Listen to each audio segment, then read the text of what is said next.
চলো বন্ধুরা, আজকে তোমাদেরকে আমাদের মঙ্গলদৈ রাস ঘুরিয়ে দেখাই। সাধারণ একটি রাস, এখানটায় একটাই হয়, মানে মঙ্গলদৈতে একটা রাসই হয়। খুবই জনপ্রিয় এই রাসটা দেখতে, অনেক জায়গা থেকে অনেক লোকই আসে আর অনেক ভালো লাগে।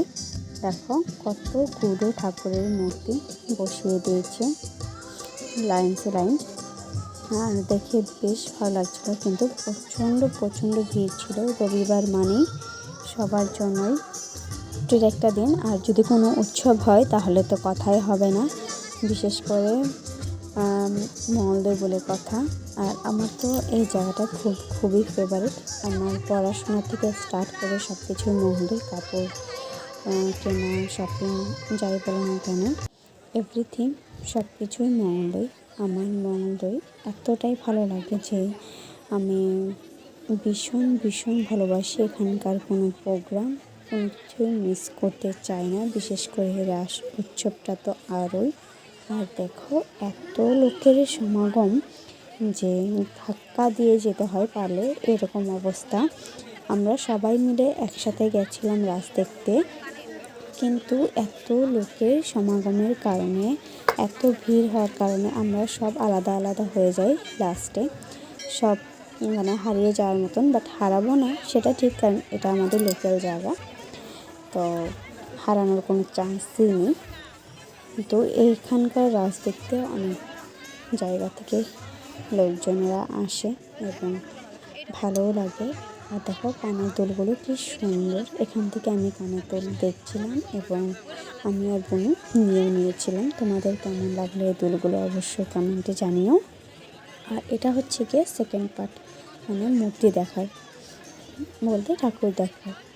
আর এত মেলা বসেছিল, মানে এত ধরনের আইটেম বলো, খাবারের, তারপর তোমার পুতুল বলো, কসমেটিক্স বলো, এভরিথিং সব কিছুই ছিল ওখানটায়। কোনো কিছু বাদ ছিল না, শুধু বাদ ছিল আমার পকেটের টাকা।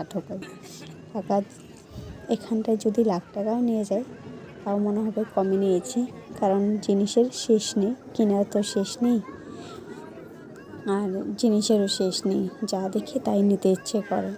আর এই ঠাকুরগুলো দেখে, ঠাকুরের প্রতিমূর্তিগুলো দেখে বেশ ভালো লাগছিল। শ্রীকৃষ্ণ জন্মের থেকে স্টার্ট করে সব কিছু দেখানো হচ্ছিল, কীভাবে কী হয়েছে না হয়েছে সেটা তোমরা সবাই জানো, তবু আমি তোমাদেরকে এই ভিডিওতে তুলে ধরলাম। দেখে বেশ ভালো লাগছিল।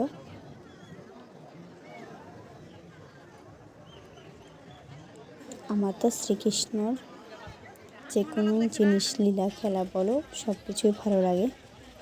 আর তারপরে ঢুকে গেলাম আমরা মিনাবাজারে তো আরও প্রচণ্ড ভিড় ছিল।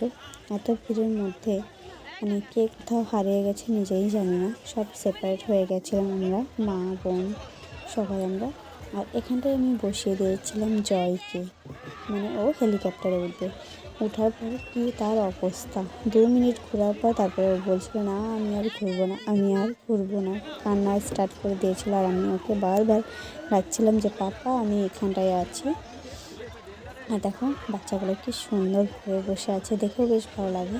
ছোটো থাকতে এটাতে যখন উঠতাম না, আমার ভীষণ ভালো লাগতো। কিন্তু ভাই, এটাকে তোমরা কী বলো আমি জানি না, কিন্তু এটাতে যদি আমাকে লাখ টাকাও কেউ দেয় তবুও আমি উঠবো না। আমার এত ভয় লাগে এটা, মানে আমি পারলে ফিট হয়ে পড়ে যাব, কিন্তু তবু নয়। ভীষণ একটা ভয়ঙ্কর জিনিস, আমার তো বিরাট ভয় লাগে, বিরাট।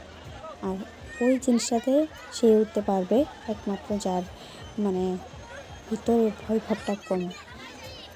আর এই দেখো এটা হচ্ছে গিয়ে মিনাবাজার, এতটাই ভিড় শুধু মাথা দেখা যাচ্ছে, এক ফুটো জায়গা নেই দাঁড়ানোর জন্য। আর আমাদের ময়না আমার কাছে, সে উঠেছিল ঘোড়াতে উঠে বেশ সুন্দরভাবে বসেছিল। আর আমি ওকে ডাকছিলাম যে এদিকে টাকা, আমি ভিডিও করব, এদিকে টাকা ভিডিও করব। আর ফাইনালি আমার ভিডিও এখানেই শেষ। তোমরা সবাই ভালো থেকো, সুস্থ থেকো। লাস্টে কিছু ফটো তোমাদের সাথে শেয়ার করলাম।